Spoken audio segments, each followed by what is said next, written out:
ब्रेकनंतर आता बातमी आहे ती म्हणजे व्हीएसआर कंपनीचं विमान घेऊन उपमुख्यमंत्री एकनाथ शिंदे हे दावोसला गेले होते असं रोहित पवार म्हणालेत। आमदार रोहित पवार यांचा हा दावा असून व्हीएसआर कंपनीच्या विमानाला इराणच्या हवाई हद्दीतनं जाण्याची परवानगी नव्हती।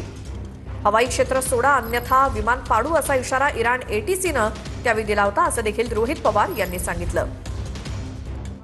हे विमान आहे जे एकनाथ शिंदे साहेब स्वतः दावोसला गेले होते। कुठलंही विमान व्हीआयपी ला घेऊन जात असेल तर फ्लाइट प्लॅन द्यावा लागतो। बहारेनला हे विमान उतरलं, त्याच्यात रिफ्युलिंग झाल्यानंतर ते झुरिकला जात असताना इराणमध्ये त्याला तिथून जावं लागतं। इराणच्या देशाने त्या विमानाला जवळ जाऊन आम्हाला जे कळालेलं आहे कदाचित दुसरे फायटर जेट सुद्धा तिथे आले होते आणि त्यांनी सांगितलं होतं तुम्ही जर आत्ताच्या आत्ता नाही वळला तर तुमचं विमान आम्ही पाडू।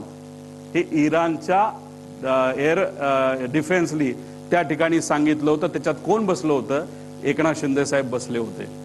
मग इराणवरनं ते इराकच्या साईडला गेलं, इराकली सुद्धा हेच केलं।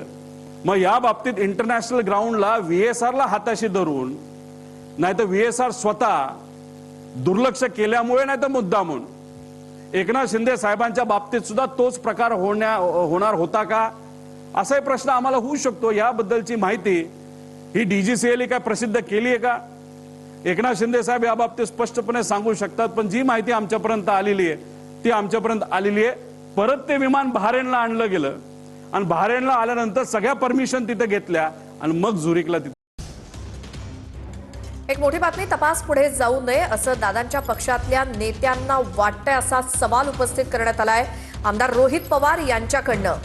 तपास योग्य दिशेनं जाऊ नये असं काही नेत्यांना वाटतंय असं विधान रोहित पवार यांचं।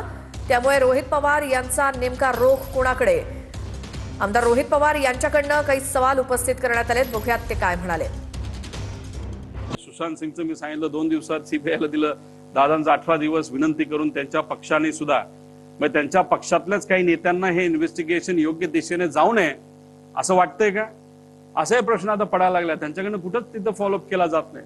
जे आपापल्या लेवलला प्रयत्न करतोय, त्यानंतर इतरही त्यांचे पदाधिकारी कार्यकर्ते आमदार प्रयत्न करतायत, पण मग काही प्रमाणात काही लोकांना हे इन्व्हेस्टिगेशन हे न्याय लेवलला नाही तर दादांना न्याय मिळावा अशी भूमिका कदाचित त्यांची तिथं नसावी, म्हणून इन्व्हेस्टिगेशन पुढे जात नाही असं आपलं त्या ठिकाणी